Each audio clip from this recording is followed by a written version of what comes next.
الله تعالى وبركاته.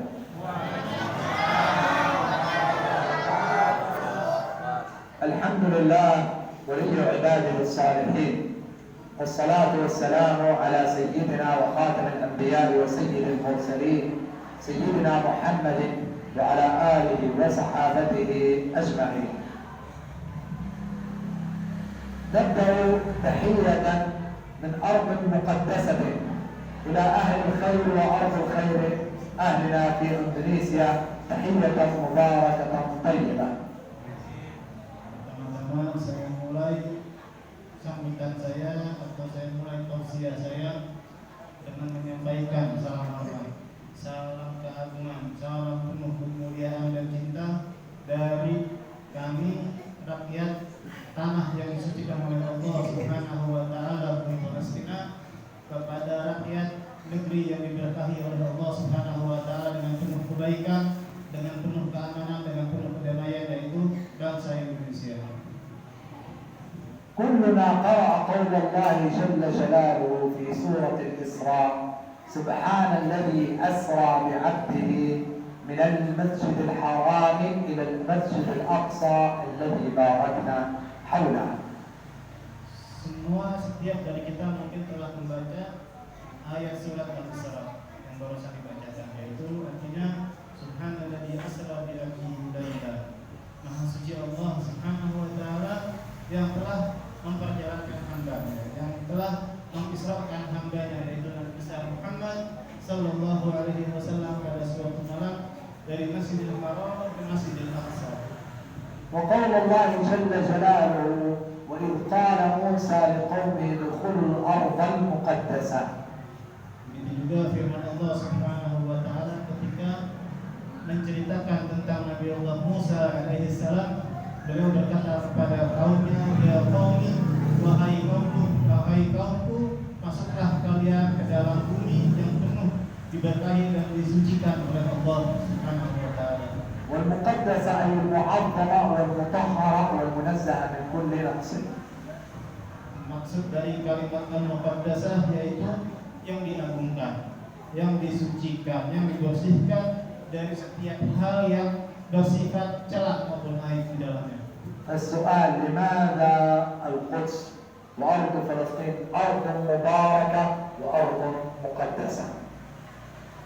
Sekarang pertanyaannya, kenapa itu negeri Palestina atau Al-Quds yang di dalamnya ada Masjidil Aqsa disebut sebagai negeri yang disucikan atau negeri yang diberkahi, sebagaimana tadi firman Allah, alladzi barakna haulahu, yang kami berkahi sekelilingnya. Kenapa ini mendapat predikat atau mendapat label bahwa negeri ini diberkahi?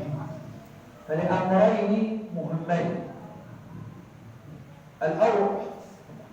الأول أن الأنبياء ما اجتمعوا إلا في المسجد الأقصى. Ada dua faktor, ada dua penyebab kenapa ini disebut dengan negeri yang diberkahi. Yang pertama yaitu karena seluruh para nabi dan rasul semuanya telah berkumpul di negeri tersebut atau di Masjidil Aqsa. يقول نبينا صلى الله عليه وسلم في رحلة الإسراء: قال ثم آمنت بالأنبياء والأنبياء من خلفي، وهذا كان في المسجد الأقصى. Karena diriwayatkan dari Nabi Muhammad SAW, beliau menceritakan ketika beliau Isra, dikisahkan bahwa pada satu kejadian beliau menceritakan ketika itu aku sholat di Masjidil Aqsa mengimami seluruh para nabi dan rasul. Jadi di dalam Isra tersebut Nabi Allah ketika di Masjidil Aqsa, Nabi Muhammad sholat mengimami seluruh para nabi dan rasul yang ada di sana. الأمر الثاني هو أن المسجد الأقصى هو المسجد الوحيد الذي تليت فيه كل الكتب السماوية. Penyebab atau faktor yang kedua yaitu di Masjidil Aqsa ini diturunkan seluruh atau dibacakan seluruh kitab-kitab yang diturunkan kepada para nabi dan rasul. Jadi seluruh wahyu-wahyu yang Allah turunkan kepada para nabi-nabinya semuanya telah atau sudah pernah dibaca di dalam Masjidil Aqsa. وصحف إبراهيم تليت في المسجد الأقصى. Wahyunya Nabi Allah Ibrahim pernah dibaca di Masjidil Aqsa. وتوراة موسى تليت في المسجد الأقصى. Dan juga Tauratnya Nabi Allah Musa. والزبور الذي أنزل على داود تلي في المسجد الأقصى. Dan juga kitab Zabur yang Nabi Allah Daud pernah dibaca di masjid. والإنجيل الذي أنزل على عيسى تلي في المسجد الأقصى. Dan begitu juga kitab Injil yang diturunkan kepada Nabi Isa pernah dibaca di dalam Masjidil Aqsa. والقرآن الذي أنزل على سيدنا محمد تلي في المسجد الأقصى. Begitu juga kitab Al-Quran yang diturunkan kepada Nabi Muhammad SAW dan juga kitab kita semua, nah itu juga dibacakan di dalam Masjidil Aqsa. Bahkan hingga hari ini masih dibacakan di dalam Masjidil Aqsa. المسجد الأقصى هو المسجد الوحيد الذي جمع الأنبياء وجمع الكتب السماوية. Maka Masjidil Aqsa menjadi satu-satunya masjid yang memiliki keistimewaan, yaitu dikumpulkannya di dalamnya seluruh para nabi dan rasul dan juga dibacakan di dalamnya seluruh kitab-kitab yang diwahyukan kepada para nabi dan rasul. وهو كان قبلة داود وموسى عليه السلام وقبلة عيسى عليه السلام. Dan juga Masjidil Aqsa itu menjadi kiblatnya para anbiya, kiblatnya Nabi Allah Daud, kiblatnya Nabi Allah Musa, kiblatnya Nabi Allah Isa alaihi salam. وأيضا هي قبلة المسلمين الأولى، فصلى النبي صلى الله عليه وسلم إلى المسجد الأقصى قرابة 14 سنة ونصف وهو إلى مسجد الأقصى القبلة. Masjidil Aqsa juga pernah menjadi kiblatnya kaum muslimin yang pertama sebelum dipindahkan ke Masjidil Haram Al-Ka'bah, yaitu Nabi besar Muhammad SAW. Pada awal masa kenabiannya beliau sholat menghadap Masjidil Aqsa selama berapa lama? Selama 14 tahun setengah beliau sholat menghadap Masjidil Aqsa sebagai kiblatnya. فكان واجب على المسلمين الدفاع عن هذه قبلة المسلمين والمسجد الأقصى. Maka sudah menjadi kewajiban bagi seluruh umat Islam untuk memiliki kepedulian, untuk memiliki semangat untuk membela kesucian daripada Masjidil Aqsa, karena Masjidil Aqsa adalah miliknya umat Islam sedunia, bukan hanya miliknya orang Palestina, bukan hanya miliknya bangsa Arab saja, tetapi seluruh umat Islam termasuk kita yang ada di Indonesia ini. ودخل اليهود عليهم لعنة الله يفسدون في المسجد الأقصى ويمنعون المصلين أن يدخلوا إلى المسجد الأقصى. Sekarang yang terjadi apa? Beberapa tahun terakhir ini yang terjadi, kaum Yahudi, Zionis, Israel, mereka sudah berani masuk ke dalam Masjidil Aqsa untuk merusak, untuk membuat kekacauan, untuk ngacak-ngacak dalam Masjidil Aqsa. Mereka sudah berani menginjak-injak dalam Masjidil Aqsa dengan sepatu mereka, menginjak mihrab sucinya Nabi Muhammad SAW, di mana Nabi Muhammad pernah mengimami para nabi dan rasul. Mereka sudah berani menginjak-injak tempat salatnya Nabi Muhammad dengan sepatu-sepatu mereka yang kotor, yang najis, tanpa ada kepedulian lagi dengan Masjidil Aqsa. وقام أهل غزة جهادا في سبيل الله ودفاعا عن هذا المسجد الأقصى المبارك.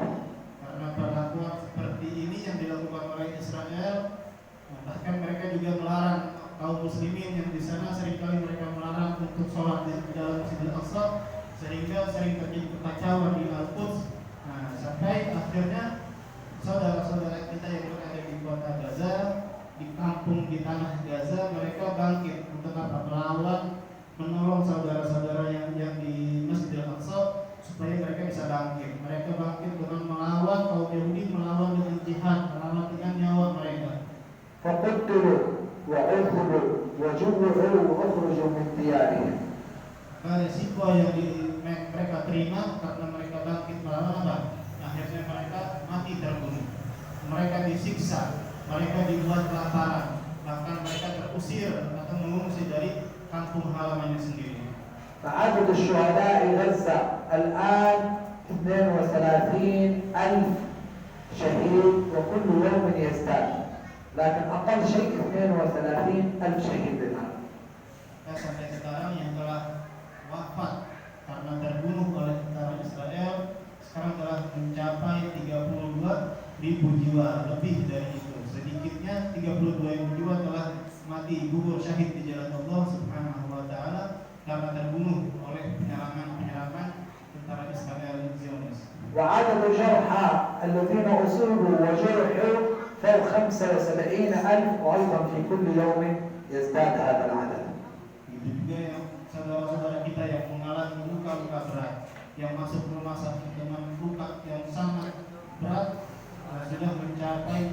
lebih 75.000 orang yang telah mengalami luka-luka.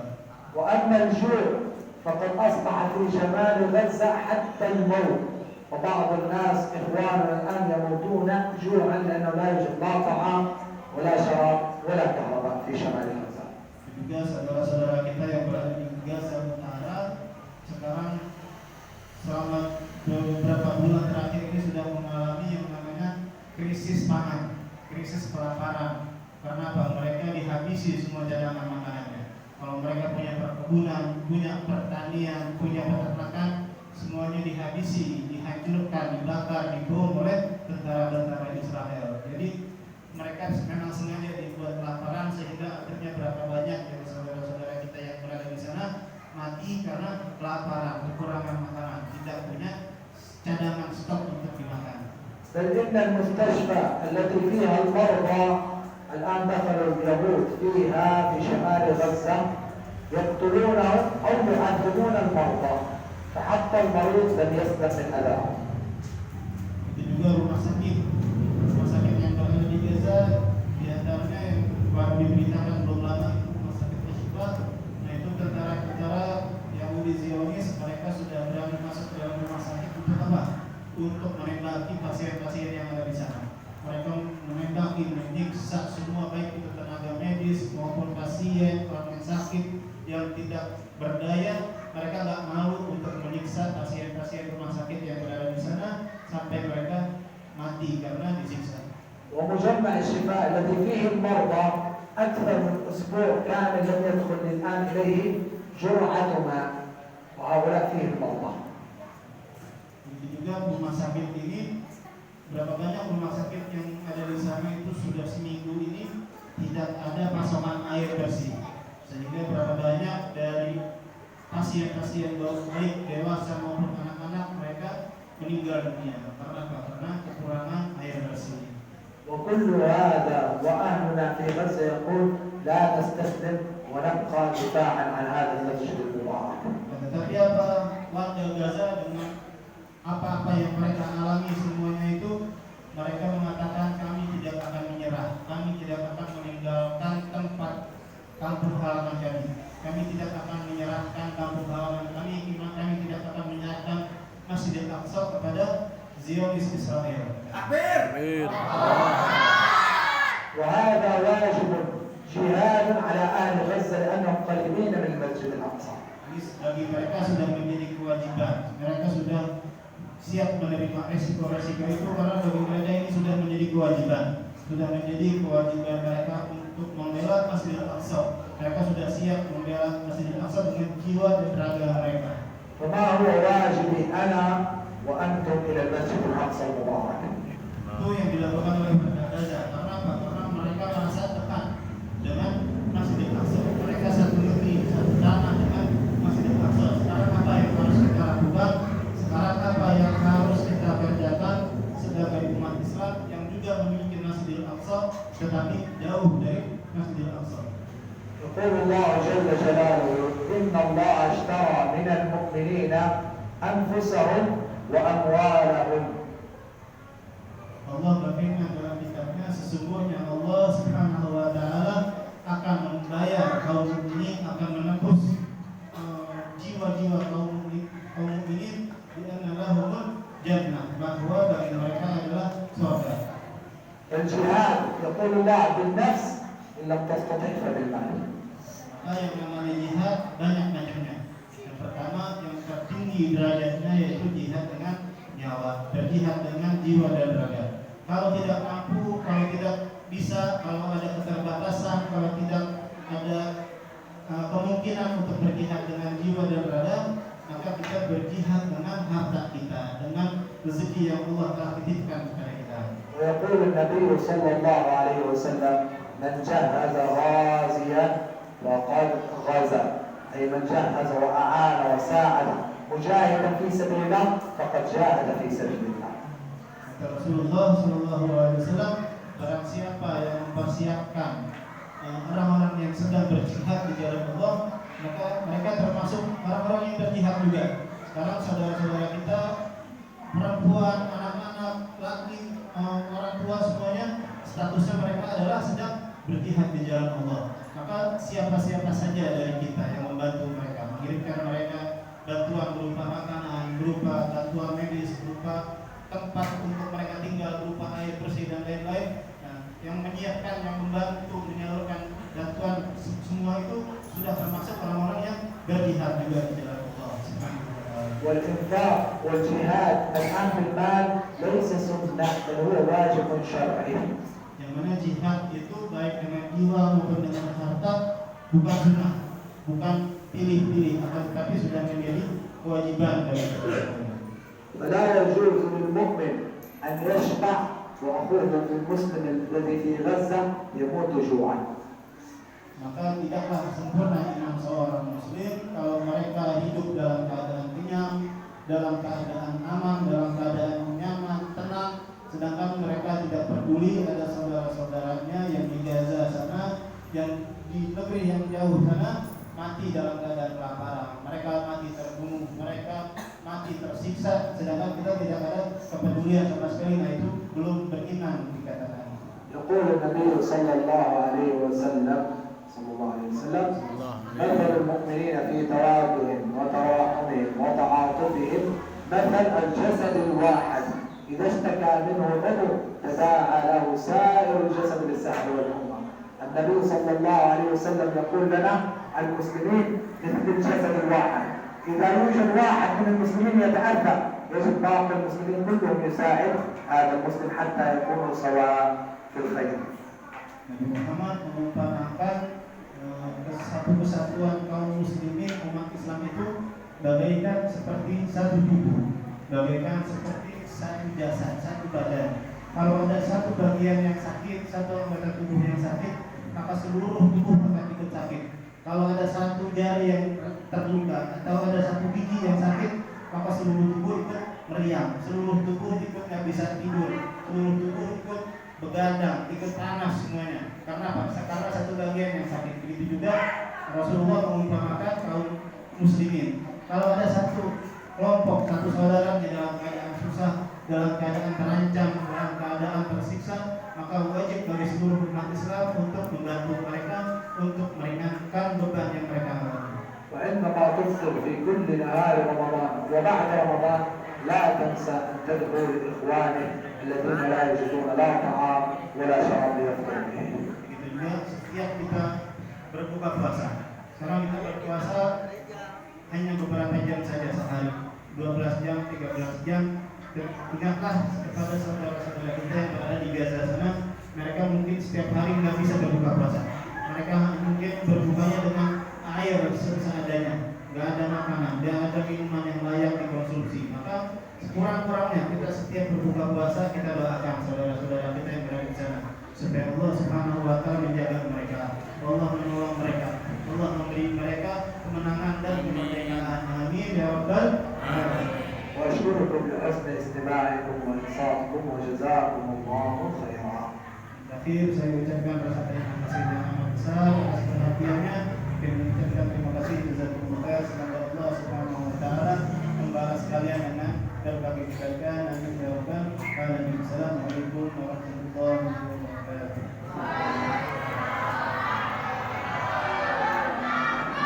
Jazakumullah khairan kepada Syekh Abdul Aziz dan juga penerjemah juga Abdul Habib Mahdi Al-Kaf dari ceramah yang dia sampaikan tadi. Subhanallah, sangat memotivasi kita untuk terus peduli, untuk terus peka terhadap nasib saudara kita yang ada di Gaza Palestina saat ini. Mereka rela berjihad dengan nyawanya demi membela Masjid Al-Aqsa. Dan kita yang ada di Indonesia, khusus di kampungan kali ini, kita jangan diam. Kita bantu saudara kita sesuai dengan kemampuan kita. Oleh karenanya, nanti setelah sholat witir selesai, setelah kita membaca tahlil dalam rangka malam kunutan, bagi yang ingin berdonasi untuk saudara kita yang ada di Gaza Palestina, silakan nanti sampaikan ke kami. Insya Allah donasi kita walaupun sedikit sangat bermanfaat untuk saudara kita di Palestina. Saya mau tanya, siap untuk bela Palestina dengan harta kita? Siap bela Palestina dengan doa kita. Takbir. Assalamualaikum warahmatullahi wabarakatuh.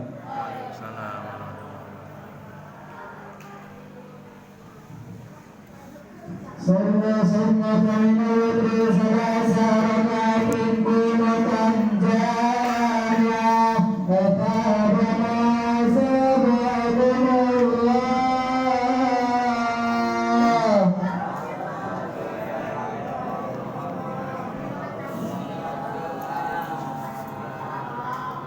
Allahu Akbar.